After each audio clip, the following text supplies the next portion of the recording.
Hey, what is up, guys? Chase Oliver 68 here, bringing you my Raw review for June 24th, 2013. Now, I know you guys who have followed my channel for a long time know that I upload a lot of videos. And the thing was, last week I didn't really upload much. I didn't upload much because I was just burnt out from making videos. So I decided to take a little week off. I'm sorry if this upsetted any of you guys as my subscribers, but just know I was burnt out with making videos.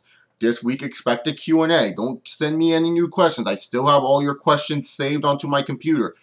I will still answer all those questions. Wednesday, you get a new episode of Chase and Allen Talks. And Thursday, brother! Oh, dude, you know I've been waiting for this for a long time. The return of the Impact Wrestling reviews. Oh, brother. So expect that pretty much heading on forward for this channel. But anyways, let's get started here. So Monday Night Raw kicked off. We recap what happened on Raw with Mark Henry, blah, blah, blah, John Cena. Now, normally I start with the opening segment, but I kind of just want to get this out of the way and talk about the John Cena and Mark Henry stuff. Because, in all honesty, it's like John Cena came out at a random time, and he was just upset at Mark Henry, like any person should be. I mean, Mark Henry lied, and he was upset, but it was just kind of like not really a good promo for the scenes. Like, the Cena just kind of felt like 2005. Like, I've noticed a trend. First, like, you know, he comes out, cuts that promo last week, felt like 2005 all over again, and now it just feels like 2005 again, and it's like, you know, it's not good 2005. It's more like, it's like, we've heard this before type of 2005, and so I just don't know what they're doing with the Cena character, in all honesty. It just feels kind of lackluster, and so then later on in the night, we get Mark Henry come out. Henry does a good job with his promo. He cuts little funny lines in it. He's like, no, this ain't men's warehouse gear. This is my own gear and all this other stuff. So he does a really good job, you know, saying that they were all puppets. The fans were kind of getting involved. Yeah, we got the what chance back, but yeah, it wasn't that big of a deal. Overall, solid promo for Mark Henry, but I wish there was a little bit more interaction between Cena and Henry on this show, just kind of to get more bad blood broiling. And I loved Mark Henry's finishing line when he was like, I'm coming home with the WWE Championship. Like, that's good shit right there. But overall, I kind of wish that they did a little bit more with Cena and Henry tonight, interaction-wise. But it was okay. So now let's get started. The opening of the show featured Daniel Bryan coming out. He was upset. He wants a match with Orton because, you know, what happened on SmackDown and what happened on Raw last week. So pretty much, Orton comes out. He's like, okay, I'm down to wrestle. I'm fucking Randy Orton. I don't give a fuck. And so they wrestle into a match, and it ends up becoming a double DQ for both of them. This gets them upset. Daniel Bryan wants a rematch with Vicky Guerrero. Vicky Guerrero's like, no, we're not going to have a rematch. And then this leads to Triple H just being like, you need to give the fans what they want. And it's like, okay, Triple H, I didn't know you controlled everything. We got a tag team match. Sheamus and Christian took on the Road Scholars. I'm not going to discuss who won because you should know who won by just reading the names. So yeah, let's just move on forward. Jericho took on Alberto Del Rio. So since Del Rio is now a heel, he must get disqualified for every fucking match he's in. That's right, folks. He can't win a match clean anymore. So Del Rio, Chris Jericho beats Del Rio via DQ. This leads to Dolph Ziggler coming out, attacking Del Rio. Jericho helps a little bit. And then afterwards, Ziggler just wanted to show he was a badass, and he zigzagged Chris Jericho. I don't know why he zigzagged Chris Jericho. Made no sense to me, but whatever. I guess WWE's just trying to make Ziggler into an ultimate badass babyface because they're like, hey, well, we have no one else that probably could fit this role. Why not we just choose the blonde-haired, smaller-looking guy, not Ryback? Yeah, you see the problem here? Ryback's the big 200-pound guy, and he's acting like a little bitch, and Ziggler's a small guy, and he's acting like a badass. That's character flaws right there, folks. That's really bad. Speaking of Ryback, him and Chris Jericho were pretty upset that they weren't named into the Money in the Bank ladder match for Raw for the WWE Championship, so they decided that they're just going to have a shitty match at Money in the Bank. Now, I understand Jericho and Ryback were supposed to feud early on this year. Like, there was plans for them to feud. But this match right here, this singles match that they're going to have, I don't give a fuck if Jericho will make Ryback look like a stud. I just don't understand it. It's just such a waste for these two. You could have put these guys in the World Heavyweight Championship Money in the Bank, add some star power to that Money in the Bank, so that way people really do, like, 100% care about it. and then later on maybe break off into SummerSlam, so it makes more sense. But it's just kind of like they just had an argument backstage, and they're like, no, I'm better. No, I'm better. No, I'm better. No, I'm better. And then Vicky's like, excuse me. And then they just have a match. It's kind of fucking random if you ask me. All right. Caitlyn took on Oksana. This is not really important. All we need to know is AJ came up dressed up as Caitlyn, and her and Big E were making fun of when Big E dumped Caitlyn, and it's just like, I don't really care in all honesty. It's just kind of random to me personally. I was just kind of like, is this supposed to make me feel for Caitlyn? Because I'm not really feeling for Caitlyn. I'm not feeling really upset that Caitlyn got treated badly. It's just kind of like, and whatever, you know, who cares, and all that other type of stuff. So I don't know. It's just that to me, I'm not really feeling the hatred between these two divas. I know most people may be, but I'm not.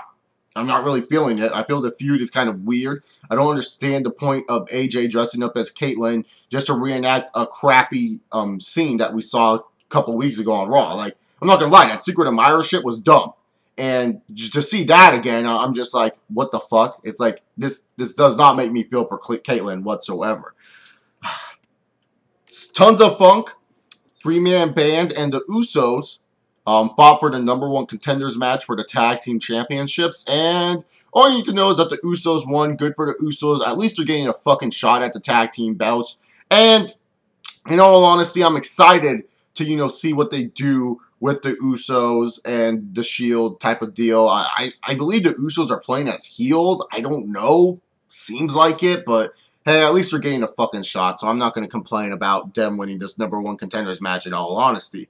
Now, we get the WWE 2K14 cover reveal. If you guys know what 2K covers look like seriously, they're the easiest shit to make. They're just a red background with someone in the front. The Rock's on the cover. Smart move for what 2K is going to do for their first game because, you know, The Rock is someone people are going to see, like, you know, new brand of professional wrestling video games. When people go to their local GameStops or Best Buy, when you see The Rock, he's recognizable. He's someone that's like, oh, you know, I want to go play this game. There's The Rock on it. I didn't know 2K was making WWE games.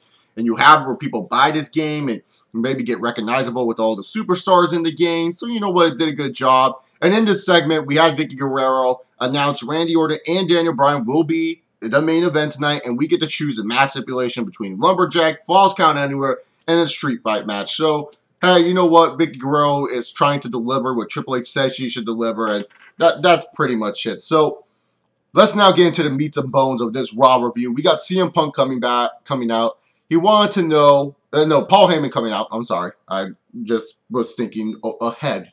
Paul Heyman came out, and pretty much he just wanted to talk to CM Punk. Punk came out, and if you guys honestly has never heard Punk say this before, you know, how the WWE didn't want him, and how the WWE told people not to put him up, only Paul Heyman believed in him. You guys obviously never saw his DVD or any of the Comic-Con stuff that CM Punk did last year, because Punk has said this so many times. So, you know, I already kind of felt like I've heard already too much of this. Like, I was like, I already heard this promo before.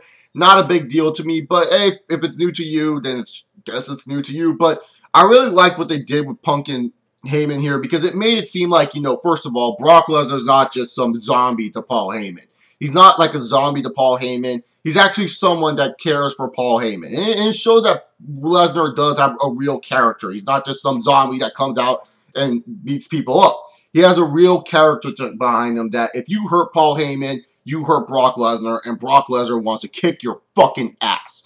So, in all honesty, I really like what they did there. And not to mention, I really liked how they made it where, you know, Punk and Heyman understood each other. So that way, we're not forced to see Punk and Lesnar at Money in the Bank. We can hold off Punk and Lesnar until a SummerSlam. And in all honesty, I really liked what this segment did. Sometimes I felt it dragged on a little bit, but not by a much. So it was pretty good. And then we got the long-awaited student versus master match. Yeah, that's right. Ever since NXT Season 1, we've been waiting for this match. Darren Young versus CM Punk. All you need to know here is CM Punk won. After the match, Titus O'Neil came down to, you know, beat down CM Punk, and then Curtis Axel made the save, and Punk was kind of upset about that. And, you know, Heyman kind of said, you know, hey, man, if you're getting jumped by two people, you need backup. And and Punk, and he sets up a match for next week where him and Axel will take on the primetime players, and Punk's like, you know what? I don't want to team up with anyone, but I just want to prove that this is my fight that I want to win. So, hey, whatever. We're getting some more development out of this. Speaking of which, Stephanie McMahon was kind of upset that Vicky hasn't named anyone for the Money in the Bank ladder match for the WWE side, so she decided to do it herself. So, our 6 participants in the Money in the Bank ladder match, we have CM Punk, Daniel Bryan, Sheamus, Randy Orton, Christian, Kane, and Rob Van Dam. A really solid Raw Money in the Bank ladder match, in my personal opinion. I just felt like, some of the guys like Sheamus and maybe even a Christian, and I would even say Kane, they should go to the World Heavyweight Championship side. But hey, whatever. It's a huge, huge Money in the Bank, so I cannot wait. And on another note, when the Blue Hell is the Wyatt family going to debut? I mean, I'm seeing these segments, and I'm thinking to myself, when are these guys actually going to debut? I actually want to see when these guys are going to come out and do good shit for us. But I guess we have to wait on that shit. But now we get down to Daniel Bryan versus Randy Orton. Steel cage match and not steel cage, street fight match. And the dog's barking outside. Stop barking. God damn, it's still barking. But street fight match between Daniel Bryan and Randy Orton. Really good match. I really did enjoy it. That was a pay-per-view quality type of match. You're going to end, the feud and build up Daniel Bryan's character. This is how you do it. And I really love the finish, but Randy Orton tapped out, guys. He fucking tapped out. My boy does not tap out. I think that was a fake Randy Orton out there, because I know Randy Orton. He wouldn't tap out in this situation. Randy Orton knows what's on the line. He wouldn't tap out, but he did. Randy Orton tapped out because of a cool lapel lock with the kendo stick to the face. A lot of kendo stick. Now the kendo stick is like the new thing for the WWE. I don't know why. I'm personally not a huge fan of the kendo stick, but it's not like the new weapon of choice for a lot of pro wrestlers. But, it was a good match. Like I said, Daniel Bryan won. Then afterwards, Randy Orton shook his hand, and this builds the Daniel Bryan character perfectly. I mean, Daniel Bryan now gets the respect from Randy Orton, and he's looking to build off that respect towards Money in the Bank. Overall, though, this Monday Night Raw episode, it wasn't as good as last week's, but how could you really top last week's show? If Monday Night Raw just keeps giving me solid shows, I'm fine with it. I'm not going to bitch and moan about a solid show. In all honesty, it's like not every show needs to be great. A lot of people misunderstand that in the world of professional wrestling, in the world of television in general. If every episode you see is a great episode, it's just going to, it's like you can't always have great TV. Not every show can do that. If WWE was like Breaking Bad or The Walking Dead, for example, those shows that really only have like 7 episodes per season, in all honesty, yeah, they would probably make great television every time. But I always say for me, for a wrestling show, not every wrestling show needs to be great. I just need a little bit of stuff that are going on in the pay-per-view to make me want to watch the pay-per-view and be excited for the pay-per-view. And so far, WWE has delivered that to me on the road to Money in the Bank. Very good episode of Monday Night Raw. A very solid episode of Monday Night Raw, I should say. I enjoyed it. But what about you guys? Comment down below your thoughts on what you thought of Monday Night Raw. If you guys like me, you can subscribe by clicking the little icon or down below. Like this video, dislike this video, do whatever you want with this video. Share this video. Anyways, guys, remember to follow me on Twitter at ChaseOliver68. Q&A coming tomorrow if you guys haven't sent in questions. And if you know you already sent in questions last week, don't send in questions because you still have your questions. But if you want to send in more questions, keep sending them in via inbox or tweeting me. Not direct messaging me. Tweeting me. Anyways, I'm out of here, guys. Hope you enjoy your Monday. Peace!